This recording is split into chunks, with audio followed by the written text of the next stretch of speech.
Hey folks, let's spend some time with friends up north. Pat Kreitlow of Up North News is on Lake Wissota. Kristin Bry of Asgoes, Wisconsin is along Lake Michigan. And up on Lake Minocqua is Kirk Bangstead of the Minocqua Brewing Company. Wherever you are, welcome, because you're up north. Thank you, John, and thank you to them Cooley Boys for the music that tells you that you have made it up north. Nice to have you here. I'm Pat Kreitlow on Lake Wissota. Kristin Bry is along Lake Michigan. Kirk Bangstead is on Lake Minocqua. Coming up from the cabin on today's show, we have a look back at Tuesday's election results. We also talk about how the state Supreme Court added insult to injury on Wednesday by killing statewide mask rules in a way that also took tens of millions of dollars away from struggling families. Kirk's going to tell us as well about some good news for elk hunters and not so good news for people who like to fish in our Great Lakes. And then as of this week, there's no longer any reason to get in line or wait to be in line to get vaccinated, because basically if you're over 16 or 16 and over, you can just go do it. That's it. Awesome. I mean, that's the requirement, folks. And then we can all get back to our regular activity, our ball games or gatherings, our fish fries, which you notice in the notes here, I spelt fish fries F-R-Y-S, which is correct, because fish fries F-R-I-E-S are skinny little things that would fall apart. So, but is that because I've had this discussion via Twitter of which it is, because the plural of a French fry is French fries, but the singular is F-R-Y. Well, you're having a fry. You know, right now we all use fry as a verb. In this case, if we're using fry as a noun, we're going to go with fries.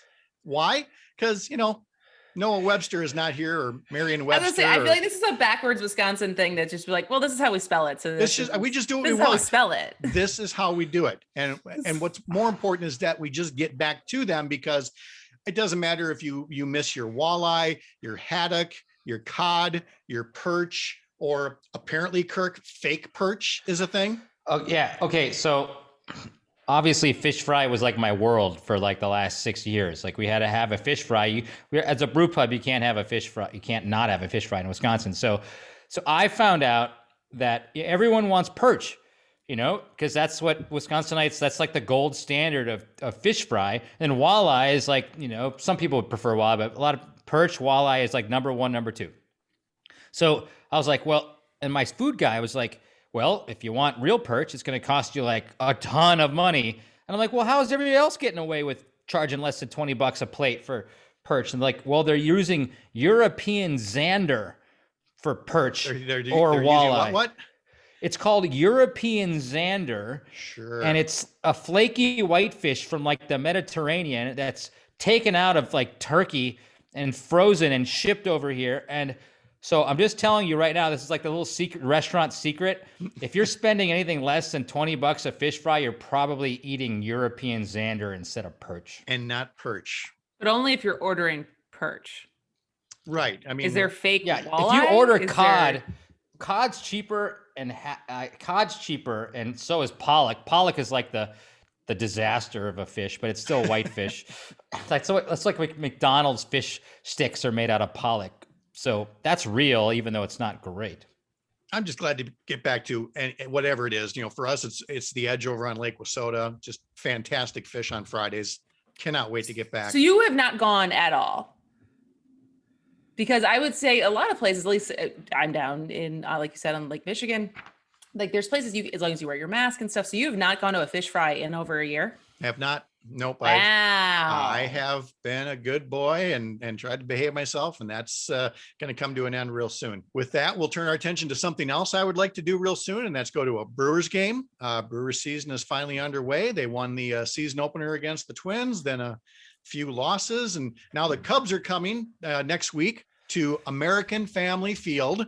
And some people are still getting used to that name. Hey, my insurance company. I also hear my premiums going up every time I mention it, but American Family Field and tailgating will be back on a limited basis, obviously limited crowds and some rules on the tailgating, but it's one more step back, and it's happening just because everybody is continuing to do the right and careful thing as much as possible. And so that's going to take us into the headlines. And Kristin's going to start with mostly some good news on the pandemic front.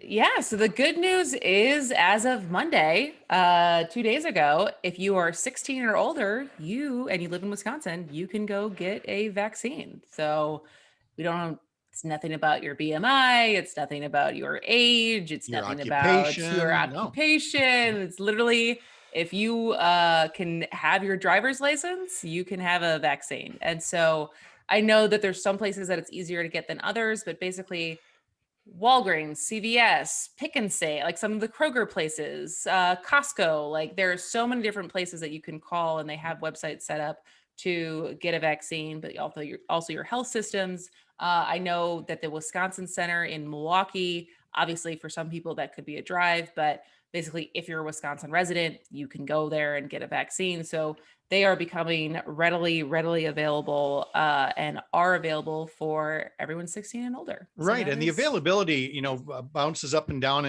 We did a story at Up North News, WI.com about the Ho-Chunk Nation for a time opened up its vaccination clinics to the general public. And that did a great deal to boost the vaccination numbers, around their communities. But, Kirk, I don't think we're out of the woods on this quite yet. We're not out of the woods. You still can get the virus if you haven't got a vaccine. Apparently, 30 people a week. We're still losing 30 people a week. People are dying in Wisconsin because of COVID, and that's 30 people too much, in my opinion. So you still got to wear your mask. And by the way, I'm going to throw an audible here, guys. But I was having this conversation. So I got Moderna 3 weeks ago, and I've read that I'm at like 80%. I'm not great. I'm still at 80%, health, like good, that I won't get the virus. I got that second shot brings me up to like 90 or 95% after like 12 days. Am I still have a higher likelihood of not getting COVID with one Moderna shot 3 weeks later than somebody that's gotten one Johnson & Johnson shot total?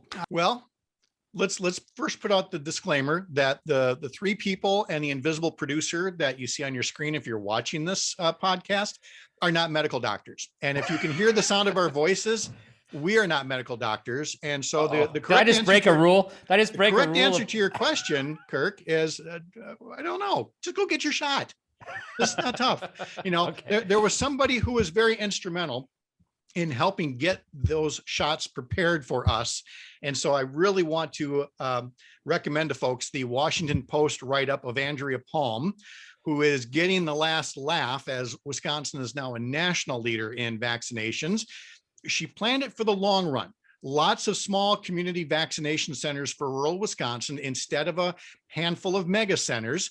And yet the state Senate never confirmed her to be Secretary of the Department of Health Services. But now she's awaiting U.S. Senate confirmation to be the number 2 person at the U.S. Department of Health and Human Services. And again, she's getting touted for setting up this vaccination program. A whole lot of people have made it work, but it was under her purview. And yet Northern Wisconsin's own Tom Tiffany has been using old and bad information to try to convince Senate Republicans to oppose her nomination. But, if you like what you've seen in Wisconsin so far, you might want her advice over in DC. Talk about a lady that got heat in Wisconsin for the last year. Oh my God. I heard more about that woman than I heard about anybody else other than Evers. Right. That's really one of my favorite videos I think I've made this year was when it was announced that she was going to DC, and the ending like wails of Midnight Train to Georgia of like, "Ow, I'm leaving." I was just like, got to go. I've got to go. And me interpreting what she might have felt like, be like, I'm going to leave this mess behind me because none of you appreciated what I had. Oh, and I'm going to go. Totally earned it. And if you haven't seen Kristin's video of that or others, head over to As Goes Wisconsin. Let's go through a few other headlines. First off, Tuesday featured an election for State Superintendent of Public Instruction. Pecatonica Superintendent Jill Underly defeated former Brown Deer Superintendent Deb Kerr, who'd been backed by Scott Walker and other private school boosters. So it's good news and bad news, because we so basically around 20% is what our turnout was for this election, and versus our record-breaking turnout in November, 70+%, right? Thank you. And obviously there's a lot of money that goes into presidential elections. There's a lot of money that goes into congressional elections and everything. And so I get that, like, the media attention that happens there. But the good news, like the good side of this, is that the turnout 20% is higher than we have seen in the past for nonpartisan spring elections for a statewide contest. But the other good news is that the fact that around 320,000 people still voted absentee or voted early in person, showing that even with reduced concern, I would say, is that fair to say, as far as COVID, Sure. versus where we were a year ago for our primary this time last year, people are still embracing the things that make voting easier. Exactly. And so, of course, we see this attack on trying to make voting harder. And we, at a time when people are more cynical than ever about government, the worst thing you can do is feed into that cynicism and further suppress voters, unless it's in your own best interest. And that's only for a select few number of people. So those of you who did vote, that's great. Just remember that come 2022, not a presidential election year, but there will be a governor's race. There will be a U.S. Senate race. And, the numbers go down in the midterms, in most of the country, but not as much in Wisconsin. So people just have to stay plugged in because, again, every election matters. I had a good friend say to me, I love that I just signed up to get my absentee ballots, and it just shows up now. And so that I can not only remember when there is an election because the ballot shows up, but also that I have time to research the candidates from home, and that I'm not showing up to the ballot because I know that I'm supposed to vote. And then I look at a certain race and I'm like, I have no idea who either of these people are or any of these people are. And I either blindly fill in a bubble or I don't vote at all. And so what I think, in the attempt to this very important position that we just elected for the superintendent, it's a very important position that only 20% of the population in Wisconsin voted on, and there has to be a better way to do this. And so one way is, do we appoint this position, or do we double down on just sending everyone their absentee ballot who is registered to vote? But that's a radical idea. Well, on top of that, it's not even that Republicans in states like Georgia and Wisconsin are fighting the sending of absentee ballots, but just sending applications for absentee ballots. And it's been proven time and time again. When you send the applications, not the actual ballot, but when you send the applications, people fill them out and they want the ballot. They want to vote. They want to take part in it. And that's the kind of thing that, we have to encourage from folks. So with that, we're going to take a quick break. When we come back, a little bit more news from up north about the success of elk hunting. And we're also going to talk about a court decision that has cost Wisconsin tens of millions of dollars a month. We'll be back in a bit. You are Up North.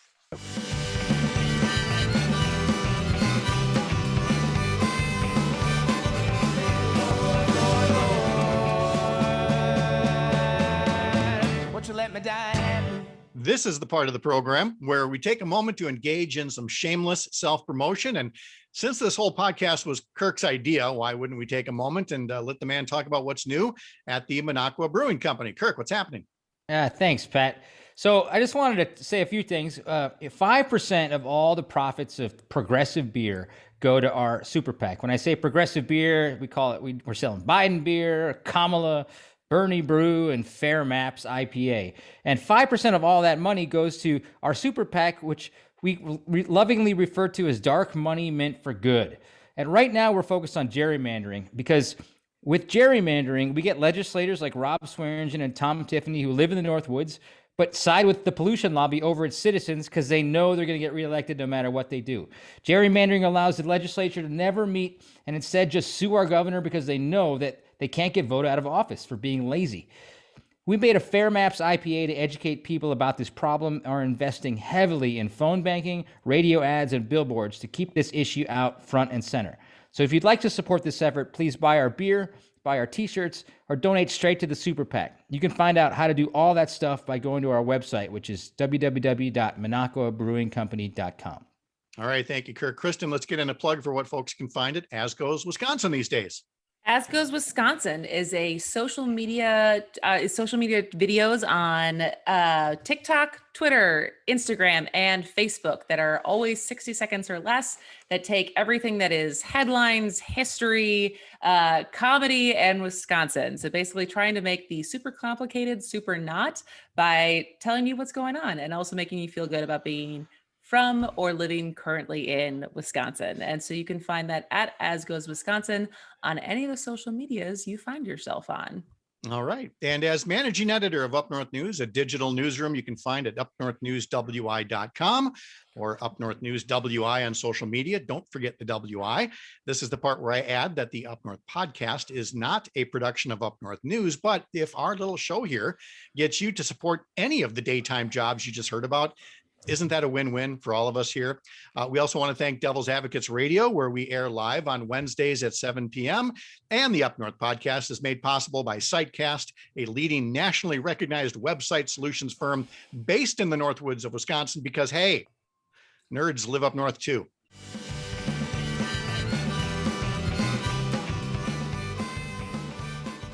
All right, welcome back to the Up North podcast. I'm Pat Kreitlow on Lake Wissota, Kristin Bry's over by Lake Michigan, Kirk Bangstead up on Lake Minocqua. And we want to talk a bit about some of the natural resources up north. For some good news about the state's growing elk herd, the DNR is planning the 4th elk hunt in state history this fall in the northern zone. The application period is open through May 31st. The elk population centered around Clam Lake rose to 300 animals in the past year, and it's healthy thanks to back-to-back mild winter. Elk were eliminated from Wisconsin back in the 1880s, so it's a nice comeback to have seen over all these years. Residents can purchase license applications through gowild.wi.gov, and I add parenthetically, elk steaks are the best. But maybe you just have to have a son-in-law who's a hunting guide in order to find that out, Kirk, because apparently you haven't had elk steaks. I haven't had elk. I was gonna say, I also have not had elk steaks.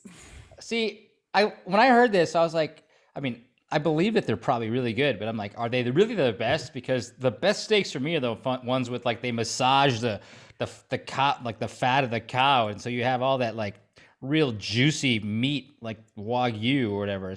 Elk don't have a lot of fat on them. No, nobody massages an elk. My God, Kirk, you would die. There's no massaging the elk. Strong hind legs on those elk. Well, I don't know if he would die so much as since he's not a domesticated animal. I don't know what elk is letting any human get close enough to him to like massage it before they. That's why it's gamey. That's why it's got to be a little gamey, I'm guessing. I just is there thoughts that this is going to be run a little bit better than the wolf hunt was? Because that's exactly where this one has some experience behind it. There've been a few already, so hopefully, unlike the wolf hunt, things will go a little better. Now, the news isn't as good for sportsmen and women in another area. A new study has revealed that mercury contamination from way back when continues to be found in fish near the shorelines of the Great Lakes. This particular study focused on the Superior Duluth area, where they studied whether the mercury found in fish is a relatively recent form of poisoning or from past industrial contamination. And it's the older contaminants that continue being passed on to successive generations of fish, meaning outdoor recreation up north and all over Wisconsin continues to pay a price from unchecked pollution from generations ago.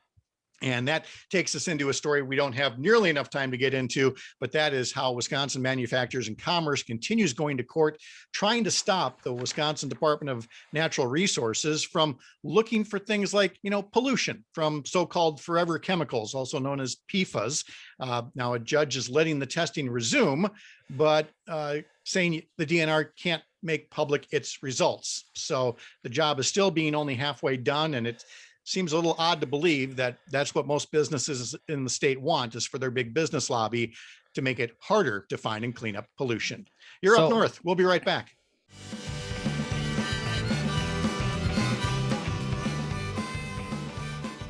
Welcome back to the Up North podcast. I'm Kristin Bry on Lake Michigan. I'm also here with Kirk Bangstad, who is on Lake Minocqua, and Pat Kreitlow on Lake Wissota.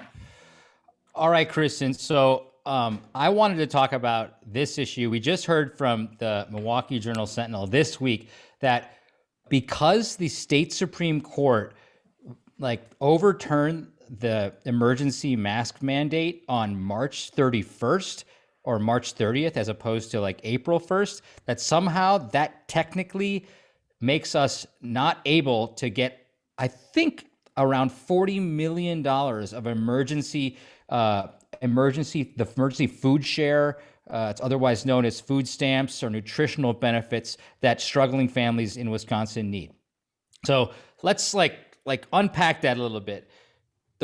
Robin Vos and the Republicans sued Evers because he's not supposedly allowed to have an emergency mask mandate, for more than 60 days. They sued him. The conservative Supreme Court backed that. And now, because these guys didn't do their homework before they sued, millions of dollars aren't going to hungry families. And we've got 242,000 people that are on food stamps right now, and that's an increase by 140,000 since the pandemic started.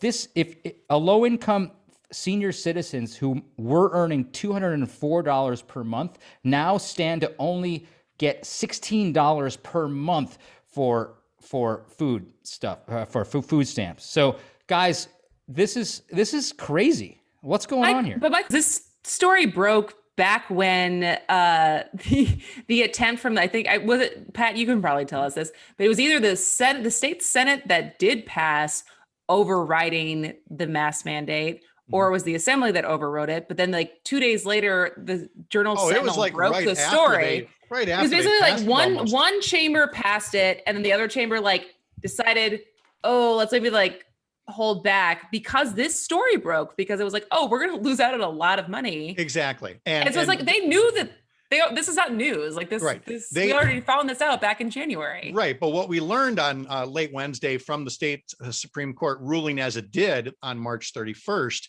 instead of April 1st, the whole difference is that families who were going to get that extra bit of food share allotment for May will not get theirs for May now. First, they would have thought, okay, from June onward, but right away in May, again, tens of millions of dollars in extra food assistance. And again, for folks that are wondering, is it all gone? No, this was an extra amount that Congress allocated to the states to help struggling families, many of whom, as Kirk said, have lost work during, this pandemic recession. This extra allotment on top of it. And the only catch was that you had to have, you had to take seriously the pandemic by declaring a public health emergency, which Governor Evers did.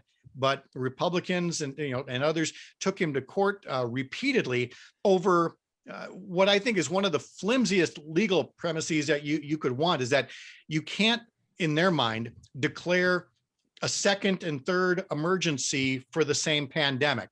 And the analogy I've always used is that's like saying if a storm system spun off a tornado, that was hitting Fort Atkinson, and you issued a tornado warning. And then as the storm geared up and it was about to plow through, Main Street in downtown Waukesha, the National Weather Service was going to be told, oh, no, you can't issue another tornado warning for the same storm system. I mean, this is a pandemic. This is not a single, event. It is an infection, a public health thing that is fluctuating, and to take that as an excuse to, do a power play on the governor and now deny your own people tens of millions of dollars in food aid.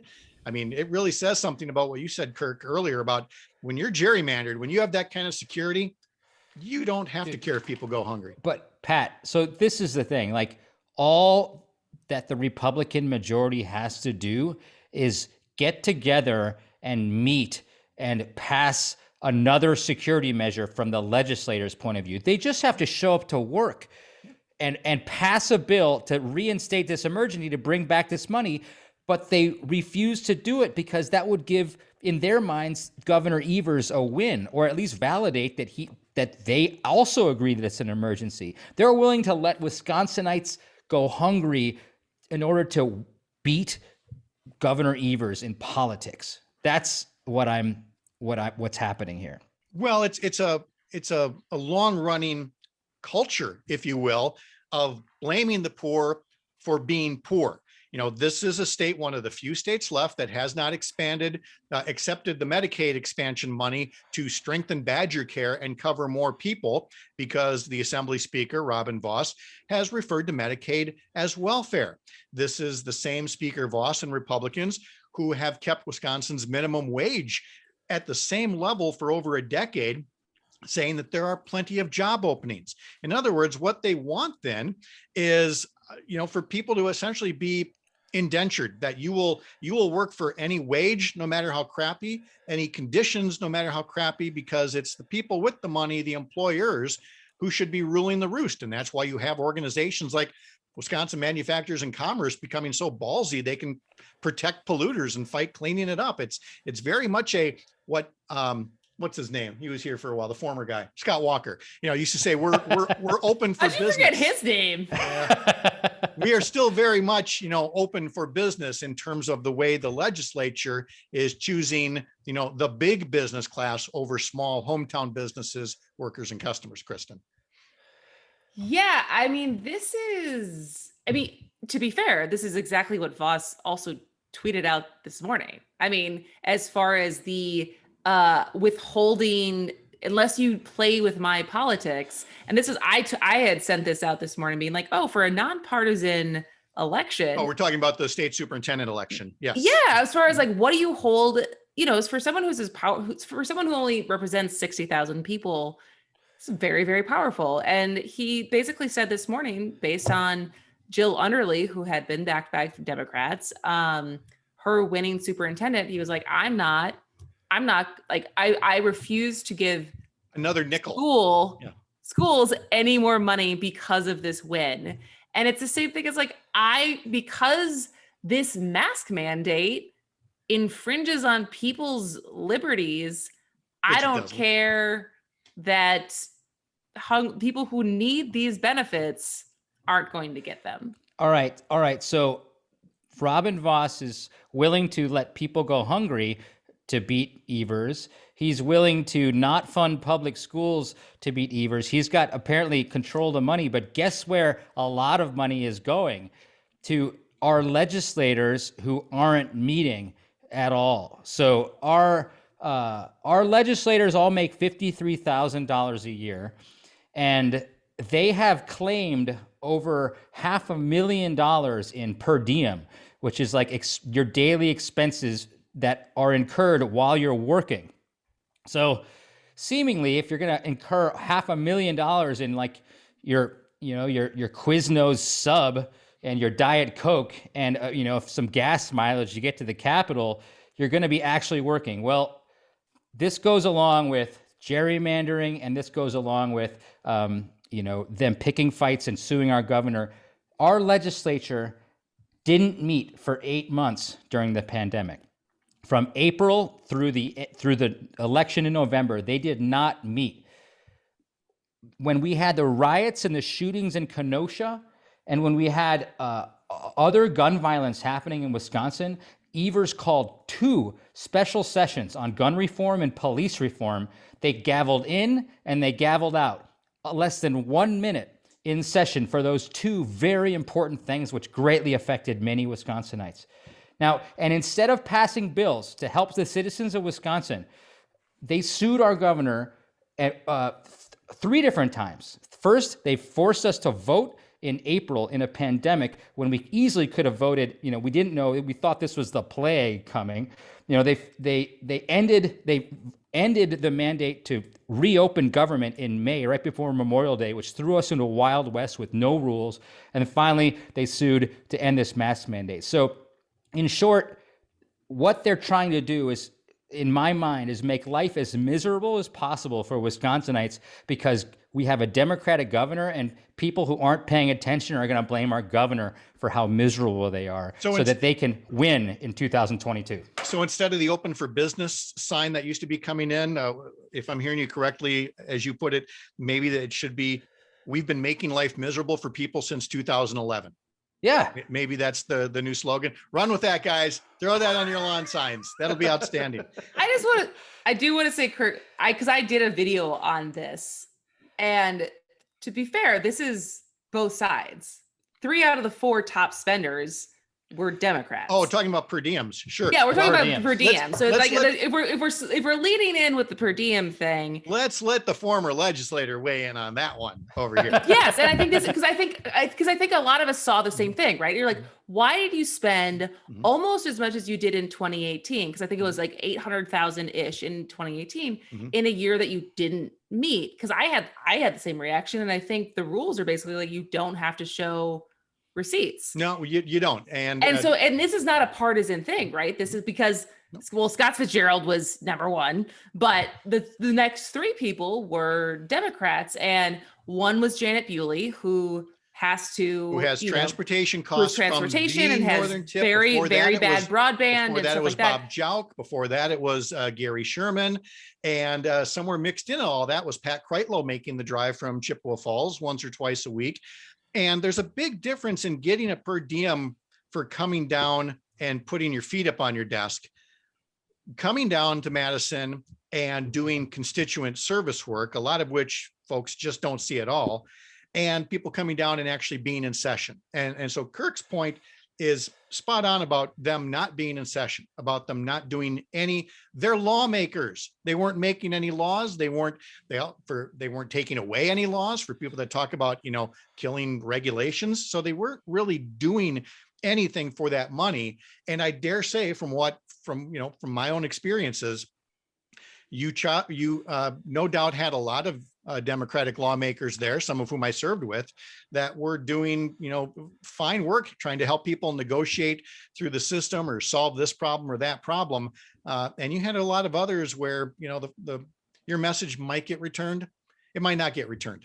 Some folks still do this for public service, and some folks do it very much just to be in power, just to be in politics. And if you sense that your person is like that, could I suggest voting for somebody else in 2022? Whoever that is, you don't have to keep the same person in there, because it's that. And I'm not a term limit person, but maybe there should be. You're Up North. We'll be back after this.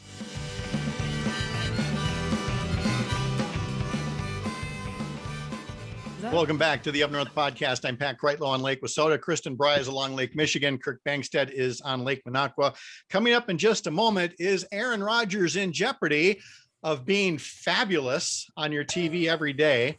But first, we were talking just a bit ago about the uselessness of some of our state legislators and what they're working on instead of the things that really are important to families. Now, this next one sounds fun, sounds cute, but I'm going to go ahead and start from the standpoint of you got better things to do. But I'll tell you about it anyway. The person that occupies my old seat in the legislature, State Senator Kathy Bernier of Lake Hallie and Representative Donna Rosar of Marshfield, have introduced a bill to name the state cheese of Wisconsin. And guys, I know what her bill or their bill said, but if you hadn't heard it, what do you think would be on the bill to name a state cheese? Curd. Well, curd, the state cheese. Right? Actually, it's not a bad answer. That would be hilarious. No, that's the only one you can get away with, that you don't offend different cheese parts of Wisconsin. Well, and my mind immediately always goes to cheddar. And I like investigating that. I was like, I don't know why my mind goes there, but for some reason I associate cheddar with Wisconsin. Sure, but we have so many kinds here, and last year we covered our news team covered the World Cheese Championships in Madison, and you want to see people take their cheese seriously. Who is it? Christopher Guest does all those movies like Best in Show and A Mighty Wind. Christopher Guest, if you're listening, you got to do the World Cheese Championships for your next movie. But anyway, the legislators both have a certain city in their district, the city of Colby. And so, of course, they want to honor Colby cheese as the Wisconsin state cheese. They note rightfully that Colby cheese began as a family farm recipe dreamed up by a young man on the floor of his father's small wooden cheese factory, it says. And today it's world famous and one of America's most popular cheeses. Albeit true, if you think for a moment that everybody in the legislature is going to forego whatever cheese is made in their district and pick one. I mean, again, it's like parents being asked to choose their favorite child, except for my mom, who would always choose, my sister over me. But by and large, people wouldn't choose that. This bill has been introduced before, didn't go anywhere. This bill ain't going anywhere either. But I also cheese isn't wine. It's not like certain types of grapes that can only grow like champagne can only come from France in Champagne, France, because bourbon that's from Kentucky, right? Yeah, I'm pretty sure they could make Colby cheese. It's still just outside milk. of Colby. Yeah, I like that. Am I wrong? Because I think I learned today that the type of cheese that Wisconsin produces the most of is mozzarella, which is definitely not created in Wisconsin. It's that's what demand is. So I'm a little confused of I don't know. Colby is definitely not where my mind goes though. When we think about Wisconsin cheese. Isn't Colby like a mix of orange and white cheese together? Like Franken cheese? Oh, Kirk, again, you're asking questions. We weren't a doctor before. I can tell you, nobody's voice you're hearing here today is a cheesemaker. I don't think I don't think it's true? A mandatory thing. I only know this because when I go to my mother's house and it's just littered, there's an entire drawer in my mom's fridge that is just cheese from the Randolph Cheese Factory. Sure. Rudolph. And for us, it's Rudolph. Rudolph. Sorry. Yep. It's Gouda from Marieka Gouda from Thorpe, up here in this neck of the woods. And everybody's got their own favorite wherever they are. It's just not going to, it's not going to be Cheese Whiz, but there's a whole host of others, that somebody could be picking here. So let's see, we started the show talking about fish fries and cheese. Kurt, you talked about beer somewhere in the middle. So we've pretty much covered all the food groups, right? Bingo. All the Wisconsin bingo. Yeah, we'll go to a few more a little bit later on. So Aaron Rodgers is guest hosting Jeopardy this past week and the following week. One of several people who are rotating through after the passing of Alex Trebek. And, there's no doubt that Aaron Rodgers is a real big fan of Jeopardy. He spoke had a very heartfelt comments about Alex Trebek and about his time on Celebrity Jeopardy. I haven't watched, but I'm hearing a lot of people say good things about it. I'm wondering if I don't think either one of you are Jeopardy devotees, but one of you said you were hearing a lot about what kind of feedback he was getting. I saw it all over social media because but also that when I started to look into it, he studied Jeopardy like it was like game tape. Sure, he literally approached it like, I am going to study this. I'm going to learn every single beat. I'm going to honestly absorb everything that I need to know to do this at the level that I am used to doing things at. And he crushed it. I think the fact that he also took, I don't know if you saw this, that the whoever the defending champ was on his very first night, the guy that punked him. Yes, that was great. For Final Jeopardy, if you missed it, and I don't know that anybody in Wisconsin missed it, but the guy didn't know the answer. And so the question that he wrote on his slate was, whose idea was it to kick the field goal, in the playoff game that ended the Packers season? Now, that he took it well. But it was kind of like ripping the scab off for a lot of us who'd finally put that behind us. And yet there he had to live with it. But he'll be all right. That's what it is, hosting a live game. I guess it's not live, but it is a game show and getting to leave in all of those things. But he wants to do it. Came out and said that he wants to do it. He wants to split time doing his job as the quarterback and then doing his other job as the host. And so we'll see if they let him do that. Sure. I know is my Facebook feed, at least one woman said she felt like Aaron was flirting directly with her while she was Of course watching. He was. I think she loves him like we all do. Hey, look, if that's part of it is to have that that chemistry with the screen, and there's no doubt Aaron has that. Aaron's going to have a future after football. It's just a question of, how many more seasons he's going to do this. Kind of like, Ryan Braun kind of, talked about it for a couple of seasons, and now it looks like, he's finally done. But, we've been pretty spoiled here, as we've talked about on the program before, going from, Brett Favre to Aaron Rodgers. So I will say that this is going to be my dig on Tom Brady, because we need more of those in the world. Yes, I feel like Tom Brady can only play football. Oh yeah, there's nothing. He else. might he's whatever. not funny. There's an He's argument. There's an argument that maybe he is the best. He has a lot of rings. It's fine, but there is nothing that man's gonna do post football.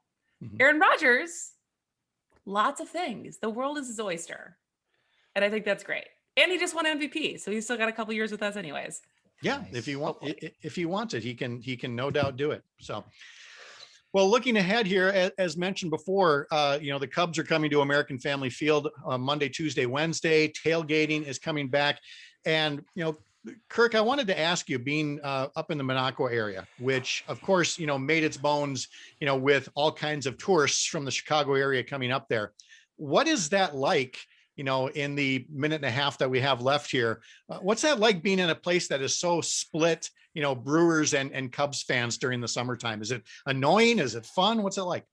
Well, before I answer your question, Pat, I'm going to make this official announcement right now that I'm more of a lover than a fighter, and that baseball is not really something that I care that much about. I'd kind of, I'm sorry, I can't hear you. Does somebody mute his mic? I can't hear him.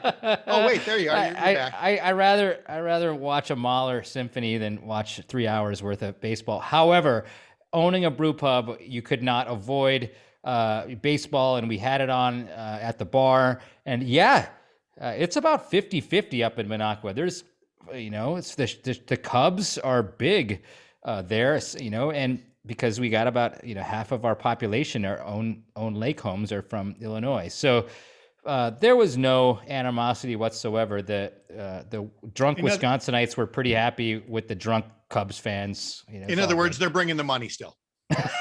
And really, they're still buying beer, no matter if they're Cubs or they're Brewers. That's what it comes down to. All right, folks, thanks for joining us at the cabin this week, where an old fashioned isn't just a beverage; it's how we like our conversations. Civil, neighborly, thoughtful, fun. For Kristin, Brian, Kirk Bangstead, I'm Pat Kreitlow. We'll see you next time up north.